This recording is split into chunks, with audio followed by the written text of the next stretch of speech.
മലയാളി ദമ്പതികളെയും സുഹൃത്തിനെയും മരിച്ച നിലയിൽ കണ്ടെത്തിയ സംഭവത്തിൽ ദുരൂഹത തുടരുന്നു. ആര്യയെയും ദേവിയെയും കൊലപ്പെടുത്തിയ ശേഷം നവീൻ ജീവനൊടുക്കിയെന്നാണ് സംശയം. മൂവരെയും മരിച്ച നിലയിൽ കണ്ടെത്തിയ ഹോട്ടൽ മുറിയിൽ നിന്നും രക്തം കട്ടപിടിക്കാതിരിക്കാനുള്ള മരുന്ന് കണ്ടെത്തി. വട്ടിയൂർക്കാവ് പോലീസ് ഇറ്റാനഗറിലേക്ക് തിരിച്ചു. അതേസമയം ദേവിയും നവീനും ഏകാന്ത ജീവിതം ഇഷ്ടപ്പെട്ടവർ എന്ന് പോലീസ്.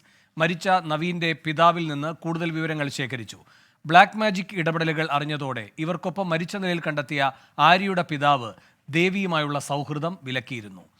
അജീഷ് ജയകുമാർ തിരുവനന്തപുരത്ത് നിന്നും ടോബി ജോൺസൺ കോട്ടയത്ത് നിന്നും കൂടുതൽ വിവരങ്ങളുമായി ചേരുകയാണ്. ആദ്യം അജീഷ് ജയകുമാറിലേക്ക്. അജീഷ്, എന്തൊക്കെയാണ് ഇപ്പോൾ ഈ സംഭവവുമായി ബന്ധപ്പെട്ട് പോലീസിന് കിട്ടുന്ന പുതിയ വിവരങ്ങൾ? ഇതിൻ്റെ ദുരൂഹതയെ പറ്റിയുള്ള വിവരങ്ങളും എന്തൊക്കെയാണ്?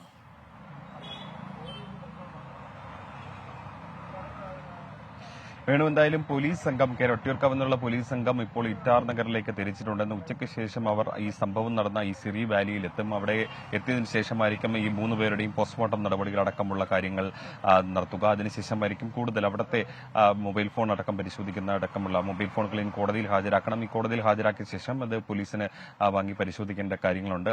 അതിനുശേഷം മാത്രമേ ഇവർ എന്തിനാണ് കേരളത്തിൽ നിന്ന് ഇറ്റാർ നഗറിൽ പോയി അവിടെ എത്തി ഇങ്ങനെ ഒരു കൃത്യം നടത്തിയെന്നുള്ള കാര്യങ്ങൾ വിവരം പുറത്തു വരികയുള്ളൂ. എന്തായാലും നമ്മൾ മനസ്സിലാക്കുന്നത് ഇത് ബ്ലാക്ക് മാജിക് എന്നുള്ള ഒരു രീതിയിലാണ്. അതായത് ഈ ആധുനിക സമയത്ത് ഈ ഡാർക്ക് നെറ്റ് വഴി ടെലഗ്രാം ഗ്രൂപ്പ് വഴി അവർ സെർച്ച് ചെയ്ത് ഈ ദുർമന്ത്രവാദം നമുക്കെന്ന് പറയാൻ തരത്തിലുള്ള കൃത്യത്തിലേക്ക് ഇവർ കടന്നതാണ്. നവീൻ ആണ് ഇതിലെ പ്രധാനമായി ഈ ആശയത്തെ ഈ സങ്കല്പത്തെ പിന്തുടർന്നത് എന്നാണ് നമ്മൾ മനസ്സിലാക്കുന്നത്. കാരണം നവീൻ വർഷങ്ങളായി തന്നെ ഈ മരണാനന്തര ജീവിതത്തെക്കുറിച്ചിട്ടുള്ള സങ്കല്പങ്ങളിൽ വിശ്വസിച്ചിരുന്ന ആളാണ്.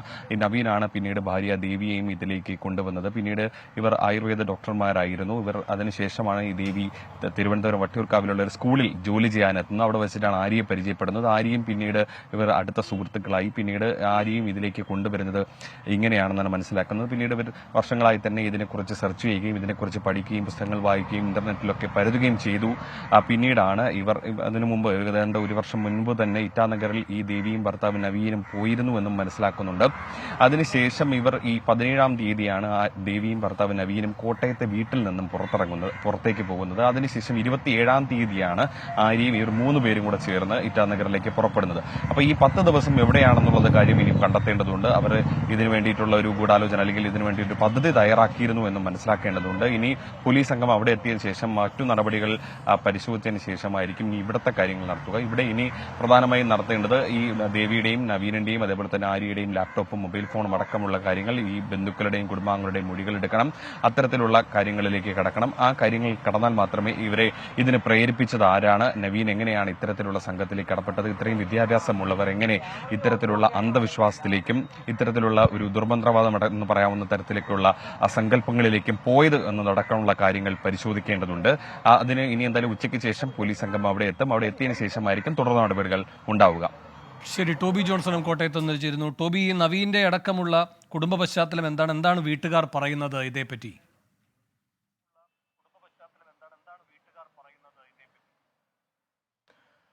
വേണു, കൂടുതൽ വിവരങ്ങളൊന്നും തന്നെ ഇവർക്കും അറിയില്ല.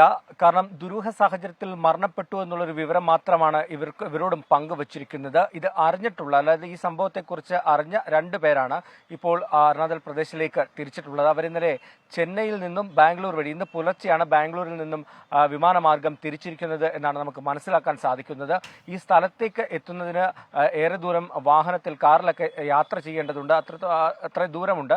അതുകൊണ്ട് തന്നെ ഇന്ന് വൈകുന്നേരമോ അല്ലെങ്കിൽ നാളെ അവിടെ എത്തിച്ചേരാൻ സാധിക്കൂ എന്നുള്ളൊരു വിവരം തന്നെയാണ് ഈ ബന്ധുക്കളും അതുപോലെ തന്നെ നാട്ടുകാരും ഒക്കെ നമ്മളോട് പങ്കുവെക്കുന്നത്. എന്തായാലും ഈ സംഭവം അറിഞ്ഞപ്പോൾ തന്നെ വലിയൊരു ഞെട്ടലാണ് ഈ നാട്ടിലുള്ള ആളുകൾ. കാരണം ഇത്തരത്തിലുള്ള ഒരു സംഭവം ഈ വീട്ടിൽ ഈ ഒരു മകന് ഉണ്ടാകുമോ, നവീനെ പോലെ ഒരാൾക്ക് ഉണ്ടാകുമോ എന്ന് അവർ ആശങ്കപ്പെടുകയാണ്. ഇവരുടെ അച്ഛനും അമ്മയും ഒക്കെ നാട്ടുകാരുമായിട്ടൊക്കെ നന്നായി സഹകരിച്ച് ജീവിക്കുന്നവരാണ്.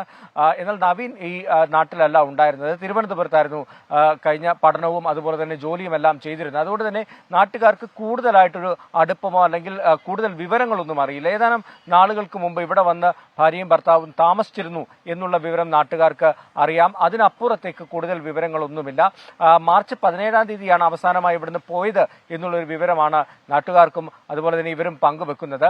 എന്തായാലും ഈ ബന്ധുക്കൾ അവിടെ ചെന്നെങ്കിൽ മാത്രമേ കൂടുതൽ വിവരങ്ങൾ അറിയാൻ സാധിക്കൂ. ശരി, അരുണാചലിൽ മലയാളി ദമ്പതികളും യുവതിയും മരിച്ച സംഭവത്തിൽ ദുരൂഹത തുടരുകയാണ്. പോലീസ് അല്പസമയത്തിനകം ഇറ്റാനഗറിലെത്തും. അജീഷ് ജയകുമാറും ടോബി ജോൺസണുമാണ് വിവരങ്ങൾ നൽകിയത്.